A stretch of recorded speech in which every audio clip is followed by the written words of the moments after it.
오늘 저희 읽을 말씀은 마태복음 2장 9절부터 12절에 있습니다.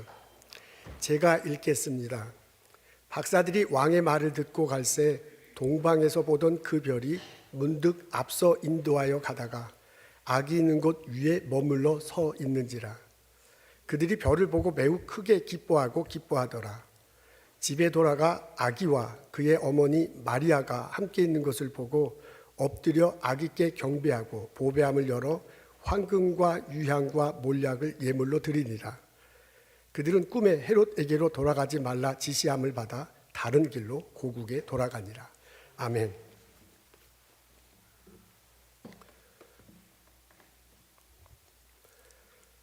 (2000년) 전 베들레헴 땅에 예수님이 탄생하셨습니다. 여러 사람들이 예수님 탄생한 곳에 오셨군요. 성경에 나온 그 사람들의 행동 그리고 말을 보면 서로 다른 것을 알 수 있습니다. 이 다름을 정리하자면 흥미있게 우리에게 다가옵니다. 그 예수님 탄생 소식을 들으면 탄생 소식을 보면 경청하는 사람이 있습니다. 목자들이 그들입니다.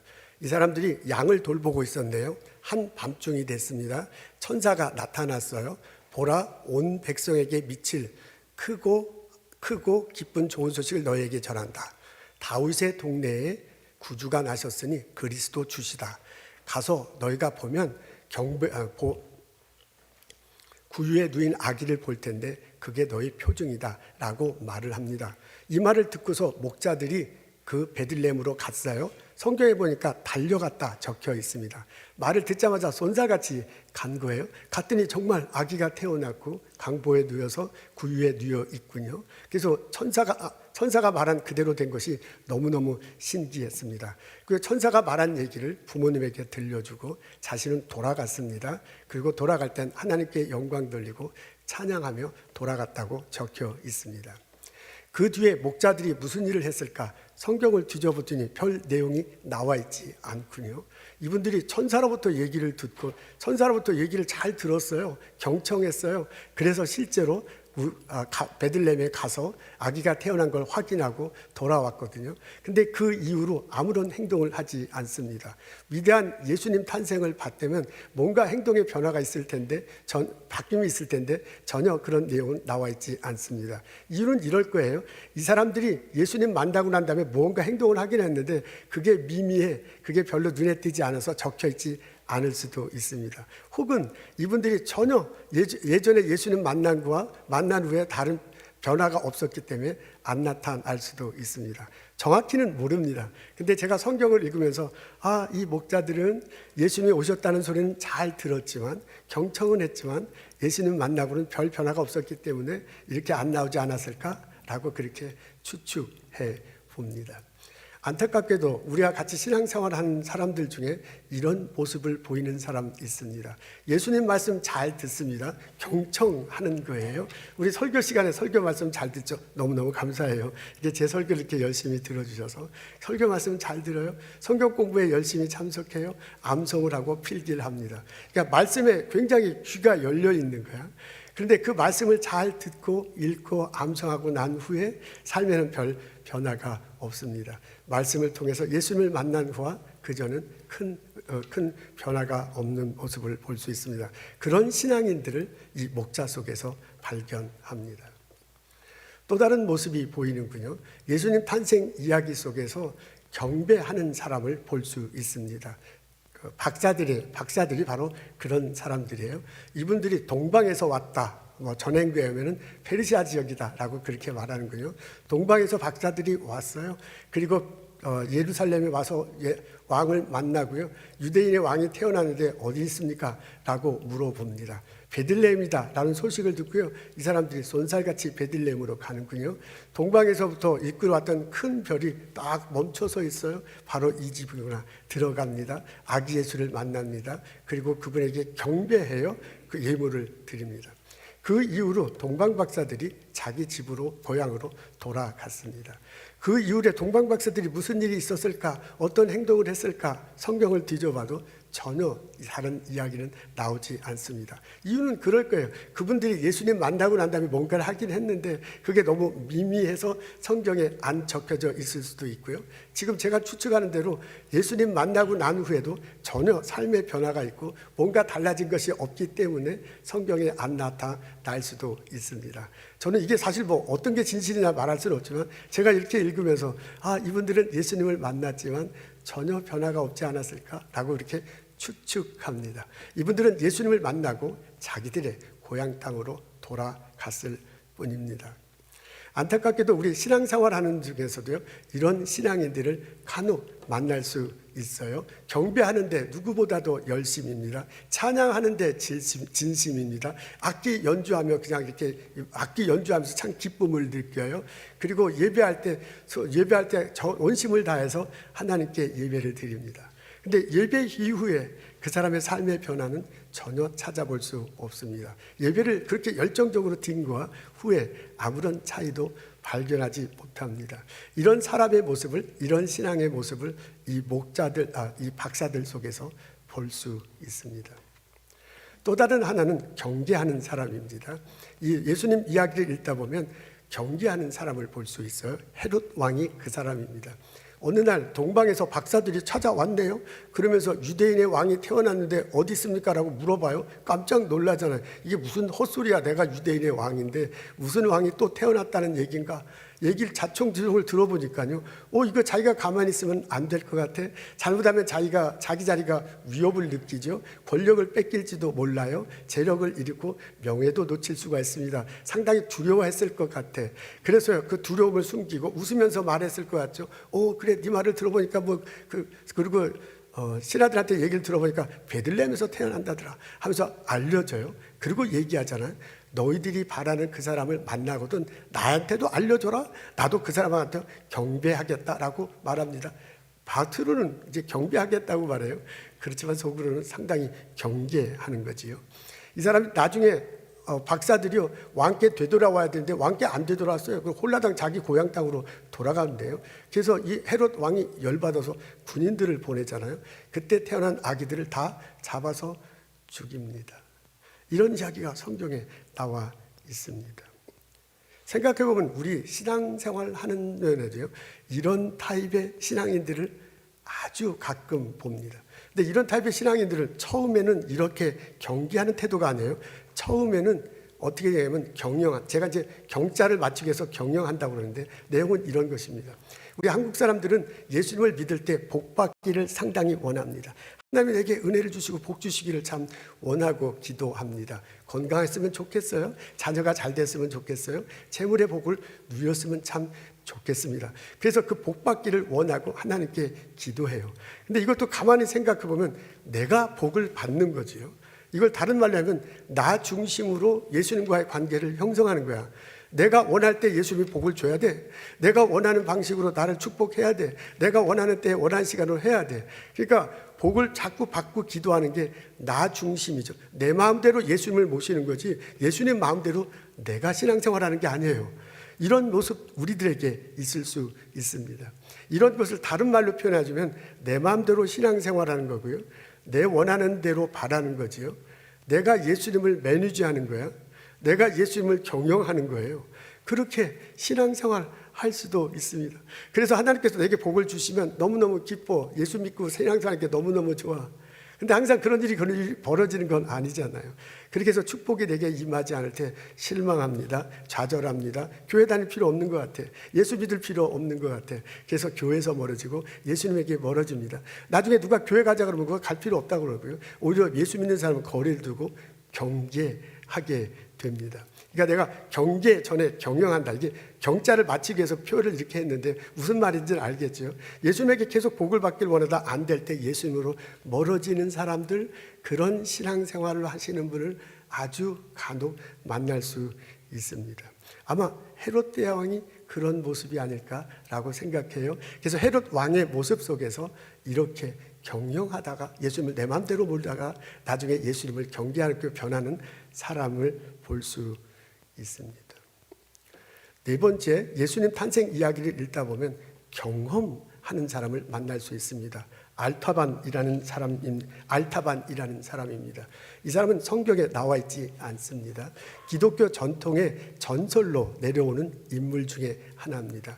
알타반이라는 사람의 이야기가 이렇게 보니까 중세 시대 때 서유럽을 중심으로 이 스토리가 이렇게 전해지기 시작했군요. 그다음에 19세기에 미국으로 건너와서 헨리 반 다이크라는 소설가가 단편 소설을 썼습니다. The Other Wise Man이라는 그런 단편소를 쓰면서 미국에 있는 신앙인에게도 알려졌습니다. 그러니까 이분은 전설 속에 나오는 인물이지 신앙인 속에서 나오는 인물은, 성경 속에 나오는 인물은 아니에요. 그래도 이 전설 속에서 나오는 이 인물 이야기를 보면 우리들이 신앙인으로서 깨우칠 내용이 참 많이 있습니다. 그래서 여러분들에게 조심스럽지만, 성경의 이야기는 아니니까 조심스럽지만 여러분에게 전합니다. 이 전설에 의하자면 동방 박사가 4명이었대요. 3명이 아니고 4명이서 이렇게 별을 연구합니다. 성현들의 예언을 이 사람들은 들었고요. 그리고 별을 연구하면서 무언가 큰 일이, 인류를 구원한 구세주가 나타날 것을 기대하고 있었습니다. 그러다 어느 날 큰 별이 딱 나타났어요. 그리고 이스라엘 유대 땅을 가리키네요. 바로 저 별이 우리가 기대하던 그 구세주가 나는가 보다라고 알게 됩니다. 그래서 그분께 가서 경배하자고 결심을 합니다. 그래서 동방 박사가 4명이었대요. 그래서 4명이 같이 떠나기로 했는데 글쎄 떠나는 날 이 알타반이라는 박사가 늦었어요. 왜 늦었는지는 잘 나와 있지 않거든요. 그래서 그 사람들이 떠나고 난 며칠 후에 알타반 박사가 떠나게 됩니다. 떠나기 전에 자기가 예물을 줍니다. 이 세상을 구할 구세주에게 예물을 드려야 되겠다고 3가지를 주문하는데 붉은 루비, 청옥, 진주, 이 3가지를 준비하고 그 일행을 따라갑니다. 근데 일행이 먼저 갔기 때문에 좀 가다가 늦어져서요. 빨리 가야지 하면서 낮과 밤을 가리지 않고 막 가는데 어느 날 밤길에 걸어가다가 누구를 만나요. 가만히 보니까 병자야. 그 병자가 쓰러져 있어. 그리고 아파서 막 도와달라고 그래요. 근데 자기는 빨리 가야 되는데 이 병자를 어떻게 할 수 없어가지고 그냥 병자를 돌보다가 또 며칠이 늦어졌습니다. 그래서 이제 그 사람을 고치고 바로 이제 쫓아가는데 사막 시작하는 곳에 자기 친구들이 기다릴 줄 알았는데 안 기다렸어요. 그 사람들이 그냥 사막을 건너가 버렸어요. 그래서 할 수 없이 자기 혼자 사막을 건너갑니다. 베들레헴에 도착했습니다. 여기저기 수선해 봤어요. 그랬더니 아기 울음소리가 들려. 그래서 그 집에 들어갔더니 안타깝게도 그분은 예수님은 아니었습니다. 근데 그 여인으로부터 이야기를 듣네요. 며칠 전에 동방 박사들이 찾아와서 예물을 전해줬습니다. 그리고 나중에 동방 박사는 집으로 돌아갔어요. 그리고 그 아기도 부모님과 함께 애굽으로 갔습니다. 라는 소리를 들어요. 그래서 너무너무 실망을 하지요. 그때 바깥에서 막 우왕좌왕하는 소리가 들리는군요. 그리고 군인들이 칼이 막 부딪히는 소리가 들리면서 군인 2-3명이 갑자기 방 안으로 들어와. 그리고 아기를 보더니 아기를 막 죽이려고 하는 거예요. 그것을 알타반 박사가 보서 말립니다. 이 아기 죽이지 마십시오. 그렇게 하다가 이 군인들에게 뇌물을 줘. 근데 그 뇌물이 붉은 루비입니다. 붉은 루비를 뇌물로 줘. 그 구세주에게 드릴 3가지 뇌물 중에 하나를 군인들에게 주어서 아기를 삽니다. 애굽으로 갔어요. 그 왕을 아기 예수님을 찾습니다. 근데 애굽에 갔더니 땅이 너무 넓은 거야. 그래서 막 여기저기 찾아다니면서 아기 예수님을 찾았습니다. 빈민가에도 가고요, 감옥소에도 가고 노예 파는 상인 곳에도 갔습니다. 갔더니 아기 예수님은 만나지 못하고 그냥 여러 종류의 다른 사람을 만났어요. 어떤 사람은 너무 배고파해. 그래서 지나칠 수가 없어서 밥을 줍니다. 어떤 사람은 헐벗고 있어. 옷이 없어. 그래서 옷을 사줬습니다. 어떤 사람은 병들어 있어. 그래서 그 사람을 치료해 줬어요. 어떤 사람은 감옥에 있어서 위로하곤 했습니다. 이러다 보니 그냥 33년이 훌쩍 흘러버렸어요. 그리고 본인은 나이가 70대 중반이 됐습니다.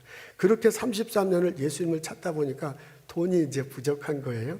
그래서 할 수 없이 구세주에게 드리려고 했던 보물 중에 하나, 청옥을 팔아서 애굽에서 생활했습니다. 이분이 나이가 70대 중반이 됐을 때 소식을 하나를 들어요. 유대 땅에 예수라는 사람이 자기가 유대인의 왕이라고 한다더라. 그 사람에게 하나님 나라를 전하고 많은 사람이 그 얘기를 듣는다다 하고 소문을 듣게 됩니다. 그래서 알타반이 내가 찾던 예수가 이스라엘로 예전에 돌아갔는가 보다. 내가 그걸 모르고 애굽에 있었는가 보다 하고 예루살렘에 갑니다. 예루살렘에 갔더니 유월절 무렵을 맞이해서 사람들이 왕창 모여 있는 거예요. 근데 그 분위기가 너무나 가라앉아 있어요.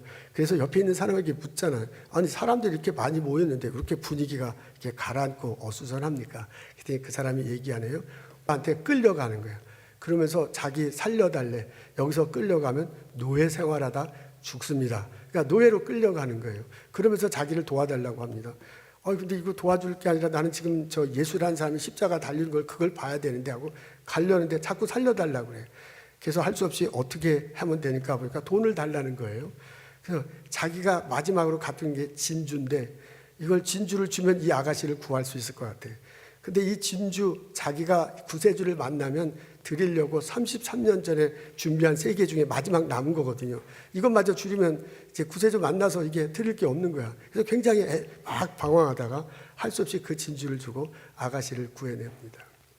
그때 갑자기 하늘이 캄캄해지며 땅이 흔들렸어요. 지붕 위에 무거운 기왓장이 떨어지며 늙은 알타반의 머리를 내리쳤습니다. 알타반은 피를 흘리며 쓰러졌어요. 그때 어디선가 은은하고 부드러운 음성이 들렸습니다. 알타반이 힘없는 입술을 들먹거리며 얘기합니다. 주여, 그럴 수 없습니다. 언제 제가 주께서 배고파 하실 때 음식을 대접했고 목말라 하실 때 마실 것을 드렸습니까? 언제 주께서 헐벗었을 때 입을 것을 드렸고 옥에 갇혔을 때 찾아보았고 병들었을 때 돌보아 드렸습니까? 저는 주님을 섬기기는커녕 뵙지도 못했습니다. 라고 알타반이 기운 없이 말을 했습니다. 그때 그 은은하고 부드러운 음성이 강하고 세게 들리는군요. 그리고 이렇게 외쳤습니다. 지극히 적은 소자에게 행한 것이 곧 내게 행한 것이니라. 알타반의 얼굴에 미소가 퍼지며 그는 숨을 거둡니다. 전설이에요. 소설 속 이야기예요. 그렇지만 우리들에게 깨우쳐주는 것이 참 많습니다. 알타반은 예수님을 만난 적은 없지만 예수의 가르침대로 살았습니다. 가난한 사람들에게 나누고 힘없는 사람들 옆에 있고 병자를 도왔습니다. 그런 알타반을 예수님이 돌아가시면서 만나주신 거예요.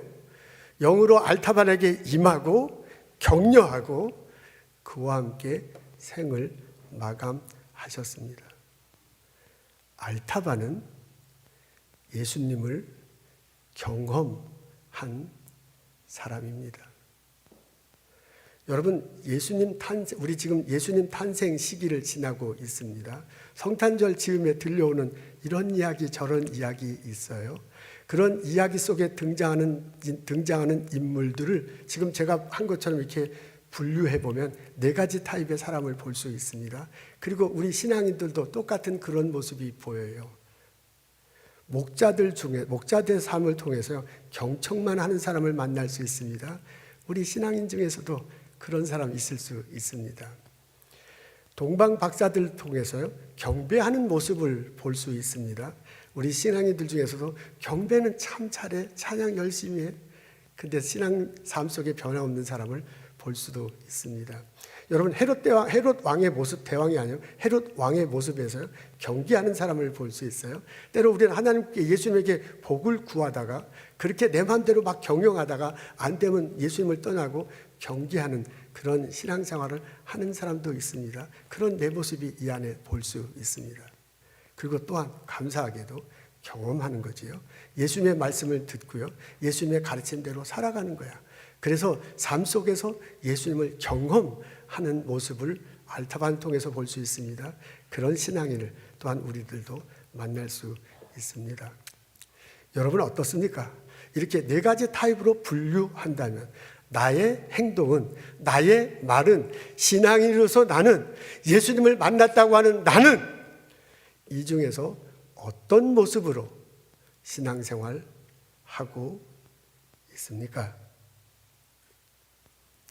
예수님께서 우리들에게 말씀하십니다. 나더러 주여 주여 하는 자마다 천국에 들어가는 것이 다 천국에 들어가는 것이 아니다. 다만 하늘에 계신 내 아버지 뜻대로 행하는 자가 천국에 들어갈 것이다. 저희 교회에 김수령 권사님이 계세요. 제가 김수령 권사님한테 6.25 전쟁 때 벌어졌던 흥미있는 사건을 알게 됐습니다. 딘 헤스 소령, 그리고 딘 헤스 소령, 러셀 브레이즈 소령, 이 두 군인에 관한 스토리입니다. 제가 너무나 재미있어서 이렇게 막 설치해봤어요. 그랬더니 이 두 사람이 놀랄 만한 일을 6.25 전쟁 때, 일사후퇴 때 했군요. 한번 그 동영상을 보도록 하겠습니다. 1950년 12월, 사람들이 아주 분주해 보이는데요. 보찜을 머리에 이고 아이의 손을 잡고 서둘러서 서울을 떠나고 있어요. 무슨 상황이에요? 유엔군의 후퇴 명령이 떨어졌어요. 인천 상륙작전의 성공으로 국군과 유엔군은 압록강까지 진출하죠. 그래서 이제 끝나가는 줄만 알았던 전쟁이 중공군의 개입으로 다시 서울을 떠나서 후퇴해야 하는 상황이 됐어요. 이때 피난 가는 모습을 가만히 쳐다보기만 하는 사람들이 있었어요. 바로 이 사람들이에요. 아가들이네요. 예, 전쟁 고아들입니다. 언제 적군의 폭격으로 목숨을 잃을지도 모르지만 챙겨주는 사람도 갈 곳도 없어요. 그러니까 어른이면 도망이라도 가죠. 이 어린애들이 뭘 안다고. 그쵸? 이때 근데 이때 모두가 외면한 전쟁 고아들에게 손을 내민 사람들이 있었습니다. 바로 미 공군 딘 헤스 소령과 미 군목 러셀 브레이즈델 소령이었습니다. 이들은 북한의 불법 기습 남침으로 시작된 6.25 전쟁의 피해자인 전쟁 고아들을 외면할 수 없었습니다. 그니까요. 애들은 전쟁이 뭔지도 모르고 북한 때문에 벌어진 전쟁으로 가장 큰 피해를 본 건 제 생각에는 아이들인 것 같아요. 네. 이들은 서울에 있던 전쟁 고아들을 제주도로 안전하게 구출하기 위한 작전을 계획했습니다. 네. 그런데 문제가 있었어요. 무슨 문제요? 이 아이들의 숫자가 무려 1000여 명이었거든요. 천 명이요? 그렇게 많은 아이들을 어떻게 다 데리고 가요? 디네스와 브레이즈델은 미 공군에게 빌다시피 해서 C-54 수송기 15대를 지원받기로 했습니다. 그런데 조건이 있었어요. 무슨 조건이요? 다음 날 오전 8시까지 김포공항으로 오라는 거였습니다. 아, 그러니까 수송기는 태워줄 테니까 아이들은 알아서 데리고 와라. 맞아요. 아이들을 김포공항까지 옮길 차가 필요했는데 네. 이미 아군은 퇴각한 상황이었습니다. 아니 그러면 이 겨울에 어린 애들이 걸어갈 수도 없고 뭐 어떻게 해야 되는 거죠? 위기 일발의 상황에서 브레이즈델의 눈에 띈 게 있었습니다. 바로 미 해병 트럭 14대였습니다. 너무 다행이네요. 아이들을 꼭 김포공항까지 데리고 가고 싶었던 브레이즈델은 거짓말을 했어요. 상부의 명령이라며 트럭으로 아이들을 옮기라고 지시했습니다. 되게 관절할 것 같은데 그쵸, 거짓말을 해서라도 아이들을 데리고 가야죠. 딘 헤스와 브레이즈델은 아이들을 미 해병대 트럭에 태우는데요. 아이들 수가 너무 많아서 다 태우는 데만 엄청난 시간이 걸렸어요. 그러니까요. 어른이면은 막 빨리빨리 타세요 할 수 있을 것 같은데 어린애들이니까. 그렇죠. 근데 약속한 시간이 몇 시였죠? 오전 8시였습니다. 그런데 김포공항에 도착한 시각은 10시였어요. 1000명이나 되는 아이들 태우느라 무려 2시간이나 늦게 도착을 한 거죠. 수송기는 과연 이들을 기다리고 있었을까요? 근데 후퇴 명령이 떨어진 상태라 2시간씩이나는 못 기다렸을 것 같은데요. 그런데 기적은 존재했습니다. 2시간이나 늦었지만 수송기는 이들을 기다리고 있었습니다. 오, 잘 됐다. 그러면은 전쟁터에도 희망은 있다. 그렇죠. 희망은 있죠. 마지막 아이가 비행기 안으로 걸어 들어가 문이 닫히는 순간 딘 헤스는 어떤 기분이 들었을까요? 그 입장이었으면은 뭐 말로 표현할 수 없을 만큼 뿌듯했을 것 같아요. 뭐 작은 숫자도 아니고 1000명이나 되는 아이들 목숨을 살렸잖아요. 맞아요. 딘 헤스는 내가 느꼈던 그 지극한 감사와 안도감은 내 평생 2번 다시 찾아오지 않을 것이라고 회고했다고 합니다. 1950년 12월 20일 네. 전쟁과 1000여 명을 태운 비행기는 무사히 목적지인 제주도에 도착했습니다. 오, 잘 됐다. 저는 중간에 또 무슨 일 생길까봐 엄청 걱정했단 말이에요. 이 작전의 이름은 유모차 공수작전입니다. 2명의 미 공군 덕분에 수많은 아이들의 생명을 지킬 수 있었습니다. 잘 됐다! 나이스! 그런데 브레이즈델은 이 사건으로 군법회의에 회부되는데요. 왜 상관의 명령에 불복종했냐고 재판장이 묻자 브레이즈델은 이렇게 이야기합니다. 그 대답이 여기 있어요. 누군가 분명히 해야 할 일이었습니다. 제 임무가 죽음에 내몰린 아이들을 죽게 놔두는 거라면 저는 지금 바로 전역하겠습니다. 이 정도면은 재판장님도 그냥 바로 감동하셔가지고 들어주셨을 것 같은데 너무 멋있다. 이들은 왜 후퇴하라는 상부의 명령을 어기면서까지 아이들을 구하려고 했을까? 이분들이 나중에 대령으로 제대를 했군요. 그러니까 저것 때문에 잘리진 않은 듯합니다. 러셀 브레이즐 소령이 그때는 소령이었는데 군목이었어요. 목사님이셨어요. 근데 목사님이 거짓말을 했군요. 미 해병대 지휘관에게. 아마 그 해병대 지휘관도 이게 진짜 명령이 아니라는 걸 알고 있었을 거예요. 근데 이제 적당히 넘어가 준 거죠. 이런 분들의 노력으로 1000여 명의 고아들이 무사히 도착할 수 있었습니다. 이런 일이 왜 벌어지는가? 예수 그리스도의 사랑 때문입니다. 이 두 분은 전쟁 후에도 계속 미국에 와서요. 두 분 다 이제 나중에 딘 웰스 소령도 나중에 목사님이 되셨군요. 그리고 이제 교회를 다니면서 이게 모금을 하고 그리고 고아원에 천사 고아원이라는데 고아원에 계속해서 보냈다고 합니다. 이분들은 예수 그리스도의 가르침을 배웠고 그걸 삶으로 살아냈습니다. 그러므로 예수님을 전했습니다. 성탄절 시기입니다. 예수님 오심을 기억하고 기념하는 시기입니다. 내가 예수님을 믿는다면, 정말 내가 예수님을 만났다면 예수님의 가르침을 삶으로 살아내고 나의 삶을 통해서 예수님이 전해지면 참 좋겠습니다. 기도하겠습니다. 하나님, 예수님 안에서 우리들 만나게 해주셔서 감사합니다.